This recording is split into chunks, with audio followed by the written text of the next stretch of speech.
Dave Hakstol joins the Leafs Nation podcast, and I join Locked On NHL for what feels like my annual Are the Seattle Kraken Any Better episode.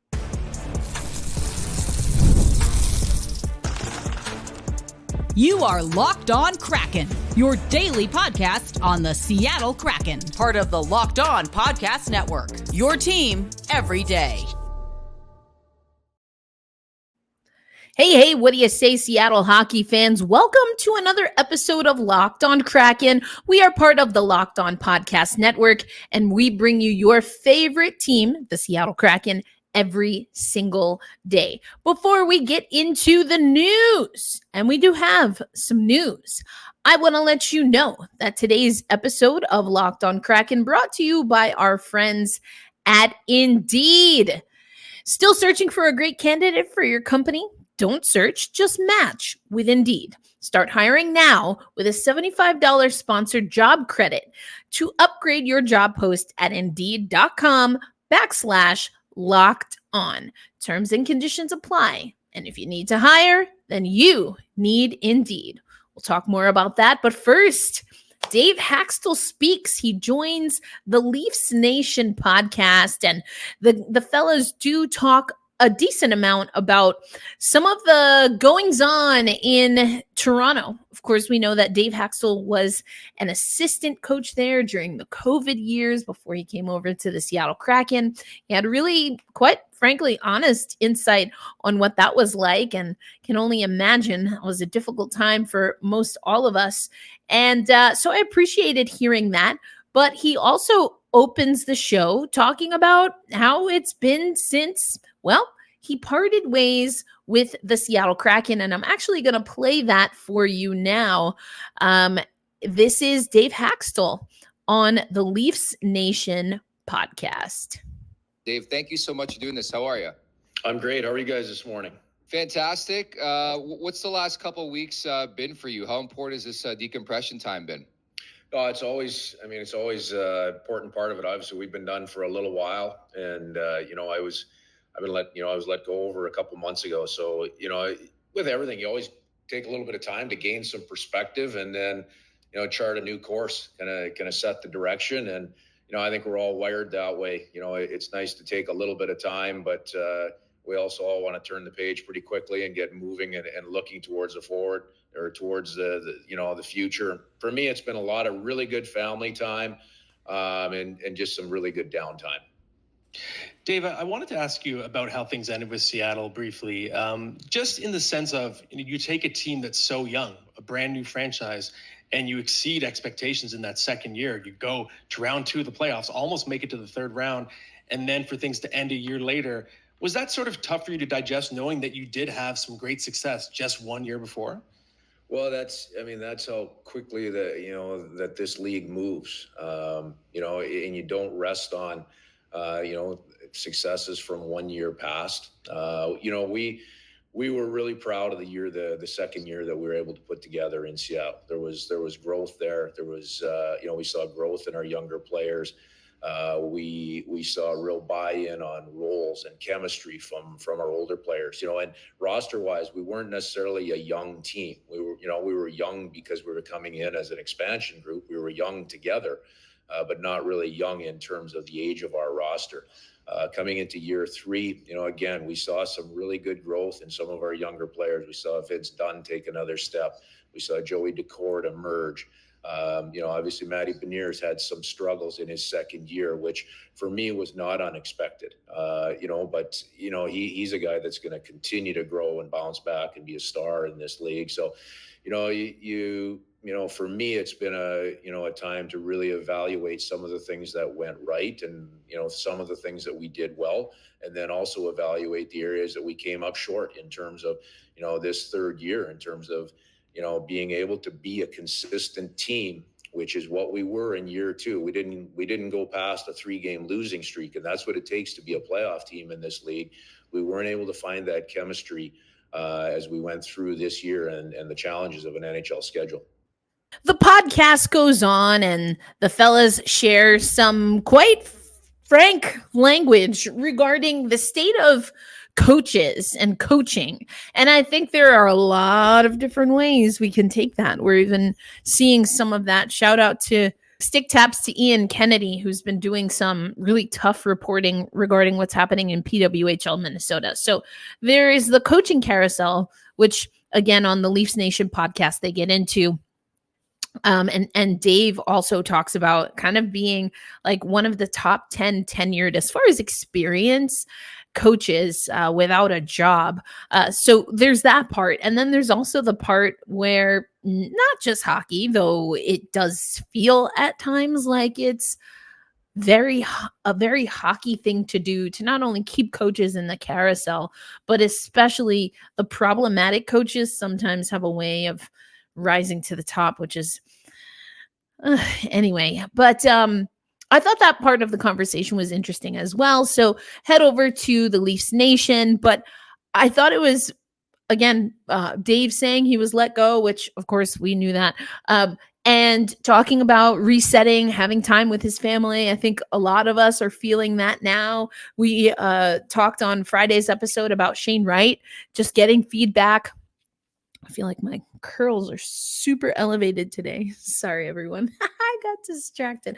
Shane Wright talking about how a lot of the veterans, or, he's been talking to veterans in the pipeline about the importance of getting some rest. It's been 2 long seasons, and we know he's going to make a push to make this roster. And I think he has a pretty good shot. So Dave, though, also talking about how the chemistry and getting on the same page was very difficult last season. We talked a lot about that last season. Yes, we know there were injuries, and it was a little different. Things hit a little different. Dave gets the axe, but there are also a decent amount of players that are no longer with the team. No more Tomas Tatar, no more Brian Dumoulin, no more Justin Schultz. And I talk about that a little bit with Gil Martin from Locked On NHL. I'm going to play that segment for you in a little bit, but we also have some other news and it will relate to something I think that I talk about with Gil, and that is the Seattle Kraken any better? Where are we when it comes to goaltending? Well, the Seattle Kraken signed goaltender Kim Saarinen from the Finnish Elite League. He signed a 3-year entry-level contract, $975 AAV, second pick of the 3rd round overall in the NHL entry draft 2024. 6'4", woof, 181 Finnish goaltender. He was on the HPK U20 squad, a 14-5 record, 2 shutouts, 2.41 goal against average, a .917 save percentage. Spent his career in the HPK system from 2020-21 to 23-24 with U16, U18, and U20 Liga teams. He's appeared in 89 regular season games in the HPK system for an overall record of 48, 22-1, and 8 games in the postseason. All right, so that's a winning record. You love to see that. I do think it's going to be very interesting to see what happens with goaltending. And actually, I hinted to this, especially to my Locked On Kraken insiders, but what's going to happen with our goaltending for Coachella Valley? And so Kim Saarinen coming now into the mix. I have a soft spot for Jack LaFontaine. So once again, I'm expecting training camp to be, and I hope that training camp is extremely competitive, and especially in the goaltending spot. But again, I talk with Gil a little bit towards the end of our conversation that is going to be on Locked On NHL, but it's also going to be right here on Locked On Kraken, so you can make us still your first listen of the day and go head to Locked On NHL for the rest of the news there. So coming up, my cameo, I guess 2 days in a row, I was on Locked On NHL this time, speaking about the Seattle Kraken and not for our women's hockey spotlight. That's coming up on today's episode of Locked On Kraken. Today's episode of Locked On Kraken brought to you by our friends at Indeed.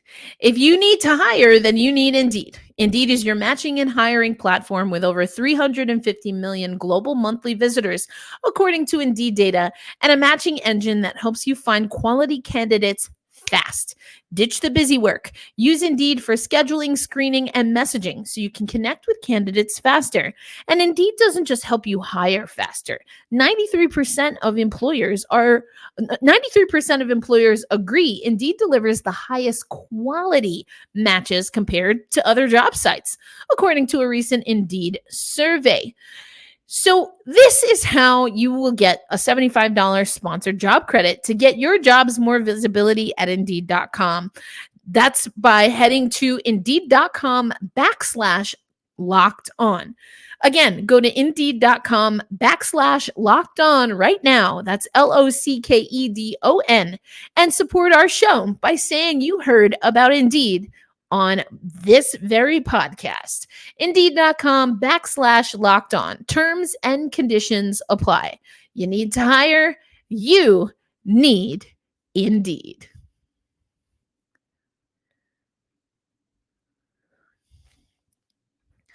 Thanks as always for making Locked On Kraken a part of your daily destination. And I'm going to give you a shortcut to watching Locked On NHL because I was on Locked On NHL, and I'm going to play you that segment, Gil and I talking about the Seattle Kraken.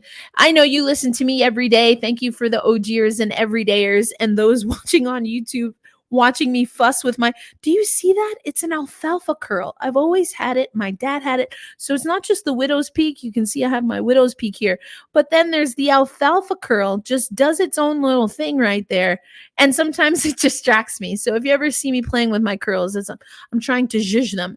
Right now, it's giving very Zoolander, where it kind of is parted in the middle and then curling back up. I don't know. Anyway, I promise I'll be fine. We have a lot of fun stuff coming up for Locked On Kraken. I do have a 2-part episode with a special guest, someone I'm super excited to bring on the show because it's a part of what I've done to learn how to be a better host, to be a better multimedia sports journalist. I actually have been watching this person's videos for years now, and then I found we had a mutual connection, and I was like, yeah, we gotta bring them on the show. So we're gonna do that next week. We have some other things that we're working on that I don't want to spoil them yet, but I am working on some really fun things. So hopefully we can get everything that we need, and soon enough I'll be coming to you live from Europe.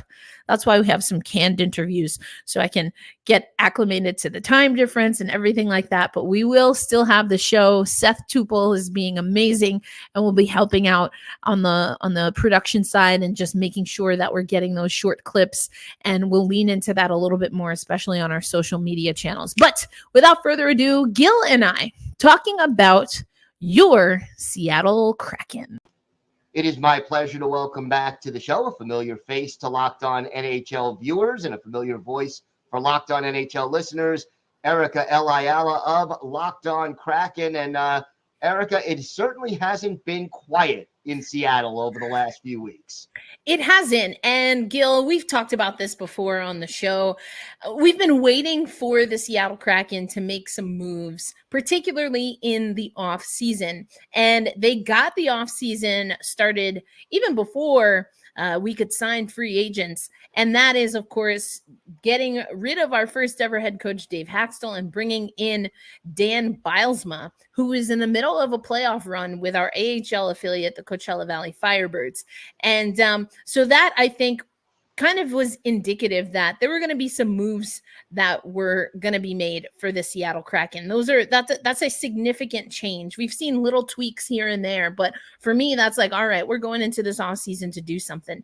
And then on the first day of free agency, we get Montour from the Florida Panthers, and then Chandler Stevenson from the Vegas Golden Knights. So between Brendan and Chandler, I think what you see is not just a defenseman that can run on the power play, not just a centerman, but also some players that can move with speed, that are good skaters. And we know that that's what Dan Bylsma has said that he wants to see in Seattle, but it's also just his philosophy and how he sees the game.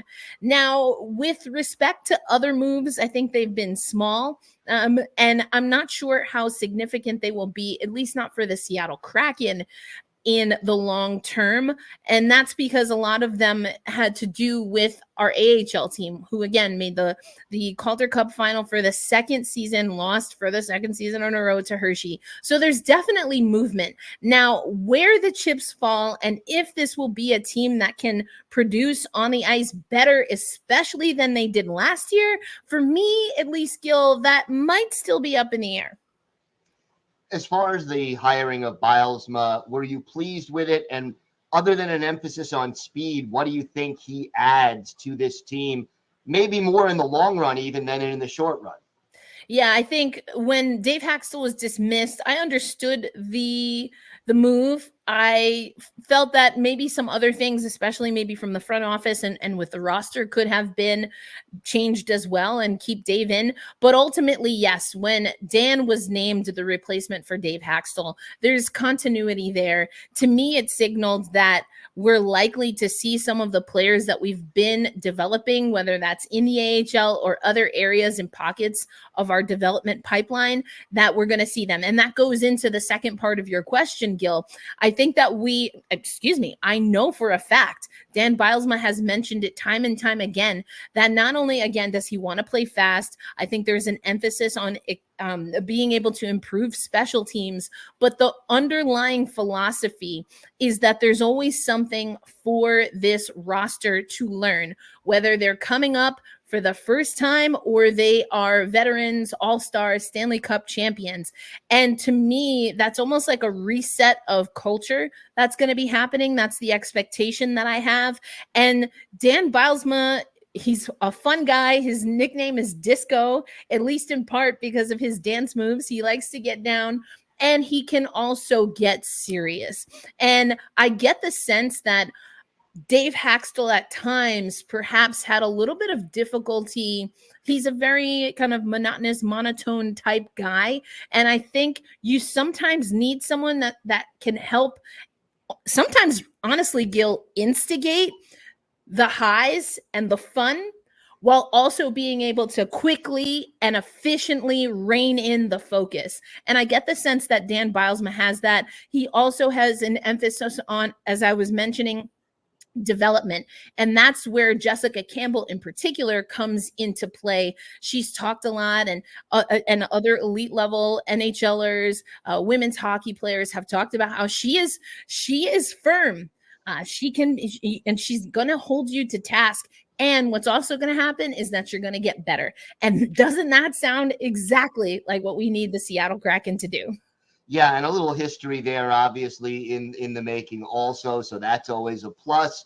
And you mentioned some, the desire to bring up some players from the pipeline with Bylsma. Is there any one or two in particular who you think he's really focusing on? Well, I think that there's two players that I think we can point to just based off what we saw last season. The first one, great story, and Dan always gives credit, to Jessica Campbell for developing Ty Cartier. Came into the pipeline, into the franchise undrafted, was able to make the AHL squad at the halfway point in his rookie season as a pro, really turned a corner, becomes rookie of the year in the AHL, and was able to be a really important piece to a very battered Seattle Kraken team last season. So I'm expecting that we'll see Ty Cartier in the lineup, probably a bottom six role for him. The other player that we saw in the AHL last season, and then who returned to Coachella Valley to make their long run in the playoffs, is Riker Evans. So Ty Cartier, a winger, and Riker Evans, a defenseman. I know that we just didn't have the space roster-wise, and I think you were dealing with a few players who are no longer with the organization now in Brian Dumoulin and Justin Schultz, who, of course, are veterans.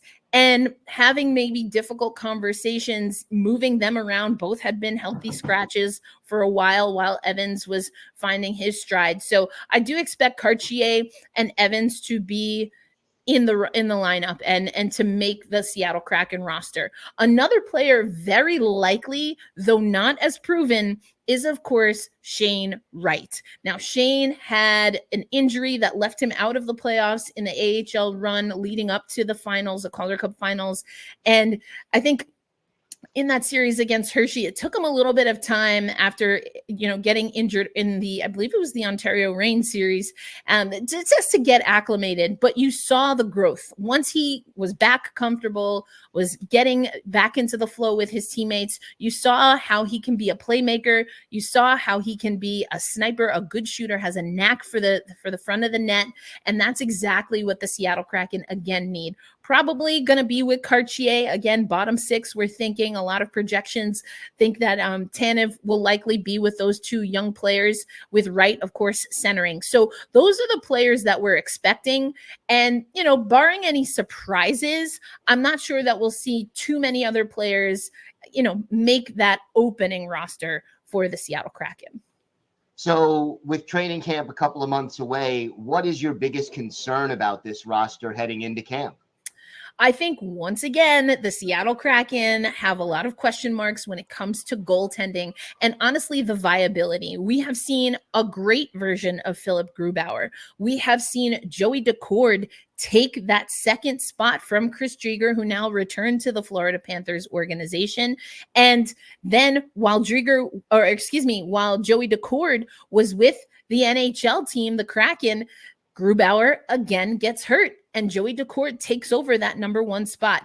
Now, who's going to be our number one going in? Honestly, I don't know. I think Joey Daccord has done well enough where you can't make a guarantee that it's going to be Grubauer.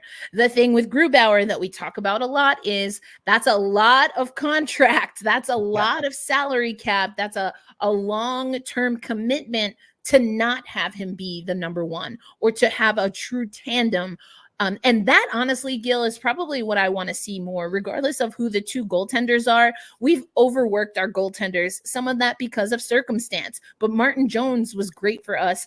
It was short-lived, but he had to step in. Joey Daccord has been great for us. And then that fatigue, I think, hit later in the season.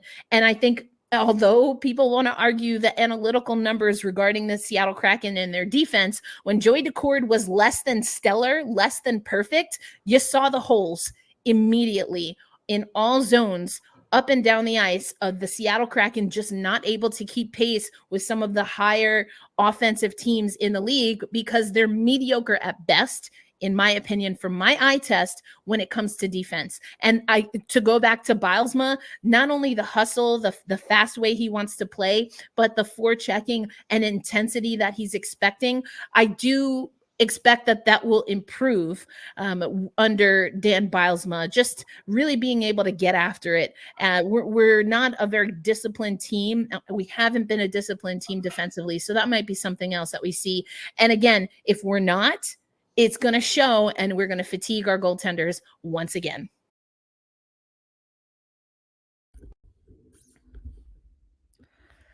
It's always a pleasure to join Gil Martin on Locked On NHL, whether we're talking women's hockey for the Women's Hockey Spotlight or, of course, Seattle Kraken. So, I said what I said. I do think that goaltending, once again, is going to be a little bit of a challenge.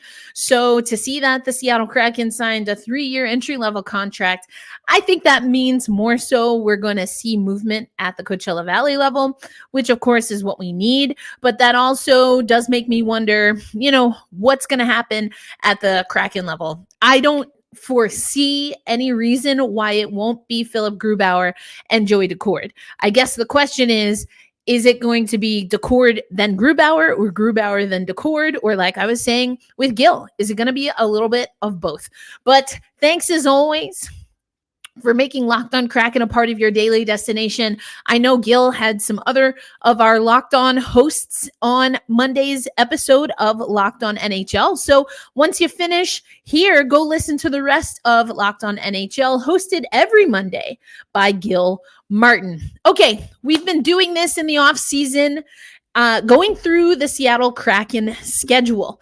And so, I talked about the first 3 months of the schedule for me are kind of critical, not just because we'll be in that first 100 days, right, of the Disco Dan Bylsma era, not just because we're playing a handful of playoff teams and we've got another 8 in the January schedule that I'm about to show you, but it's for all the reasons that we heard from Dave Hakstol earlier in the show.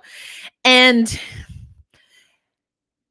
to an extent, what we went through last year was understandable, and it left a bad taste in everyone's mouth. Now, whether it was super egregious, I think we've absolutely seen worse in I almost said WNBA because I'm wearing yet another WNBA shirt. For the record, it's a different shirt than what I was wearing when I was recording with Gil. That's just how many of them I have. Shout out to Play Society for always keeping me comfy on air. Anyway, I think that the Seattle Kraken want this season to be a statement, and the schedule, when you're a team that performed the way we did, you're going up a lot against a lot of teams that were able to make a playoff run, and nothing is different when we look at the January schedule. They once again have a back-to-back, so I found that interesting. So you can see here on the January schedule, they open at home, and this is a continuation of that game on December 30th in Utah. So it's a 4-game homestand when you put it all together. 3 of those games, though, at the top of the year. And they take on Vancouver and Edmonton. I'm going to tell you my game of the month, but, I always like taking on Vancouver and Edmonton. Also going to have the New Jersey Devils. Then we hit the road. 5 games on the road: Columbus, Buffalo, Detroit, Pittsburgh, Winnipeg, before we come back to host the LA Kings, Buffalo, Washington, and Pittsburgh. Then we have a home or an away and home game back-to-back, Edmonton and then Anaheim. And then we close out January playing the San Jose Sharks. We ended November also playing the San Jose Sharks. We also ended November with a back-to-back against San Jose. We have a back-to-back in December and another back-to-back here in January. So speaking of goaltending, speaking of kind of what to expect here, I do think that the Seattle Kraken are not only going to need stellar, healthy goaltending, but I think we're going to be able to see both goaltenders relatively quickly in the season. Again, we already have 3 back-to-backs in the first 4 months of the season. And so in my estimation, given that we have had health issues with Philip Grubauer and of course Chris Drieger, given that, again, as I said with Gil, we have seen Kraken goalies overworked, I think that the Seattle Kraken pipeline, including the Kansas City Mavericks in the ECHL and, of course, the Coachella Valley Firebirds in the AHL, need to make sure they also have very sound goaltending. So I'm very curious to see what's going to happen. When it comes for my pick for this month, oh, man. There's also 2 1 p.m. starts in January. One is on, I believe, the date that we celebrate Martin Luther King Day, which is on January 20th, usually that Monday. And then I think the Kings game on a Saturday is also on a 1 p.m. Pacific time start. So it is at 4 p.m. Eastern. Ooh, my game to watch. I think I'm going to go San Jose here. I find them to potentially, and quite honestly, for Mike Greer's sake, I hope that they're a much more intriguing team.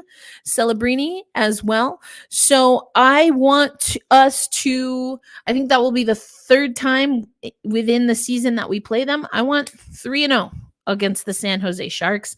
That's also where Wenberg is. Talked about that, I believe, on Friday's episode. So yeah, I'm going to go with San Jose towards the back end of January. That's my game to watch. I do think this is a show me season. This is a prove it season.